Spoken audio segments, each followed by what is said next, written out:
Every night, many homeless men and women take MARTA to Hartsfield-Jackson, where they spend the night in the atrium, in the hallways, and tucked into corners near baggage claim. Then at first light, they will hop back on MARTA and then head back to downtown Atlanta. But earlier this month, all of that began to change when the airport closed its doors from 11 p.m. to 4:30 a.m. to all but ticketed passengers and their parties, airport personnel, and construction crews as well. And it also forged a strong partnership between the airport and Hope Atlanta to engage the homeless, to take them to downtown shelters. 11 Alive's Bill Liss and photojournalist Stephen Boise wanted to see if this program was working, and they went to the airport early in the morning to find out. As the last flights of the night leave Hartsfield-Jackson and MARTA trains slow to a stop, another less visible population settles in for the night throughout the airport. It's Atlanta's homeless. In colder weather, as many as 150 homeless people are scattered throughout the airport complex every night. With warmer weather, that number goes down to 40 to 50. They travel on MARTA, with the airport being a most secure place to find refuge. But that was until March 1st, when the airport restricted entry overnight. The airport has forged a strong partnership with Hope Atlanta and Gateway Center to engage the homeless and encourage them to seek shelter and care downtown. Jack Harden is the founder and chairman of the Gateway Center. We created an emergency response to a spike in the numbers of people showing up and trying to use the airport as a shelter. And that response offers alternative interventions for the folks that are seeking to shelter here.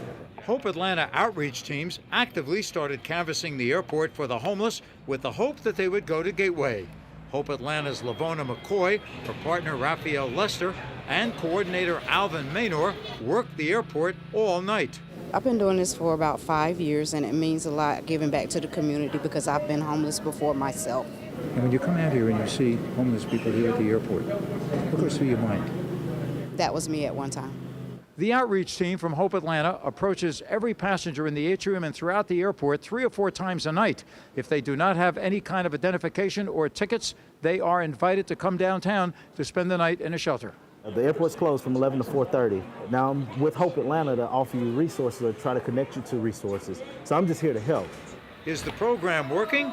Since February, Hope Atlanta says it's engaged more than 400 homeless at the airport, and Deputy Director Felicia Stewart says about 80% that we engage take the transportation services, some do not.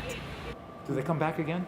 Yes, we have what we call some repeat offenders, and sometimes it takes engaging them over several times to get them to be willing to assume our services. If they don't, they do risk intervention by Atlanta police, who patrol the terminals all night.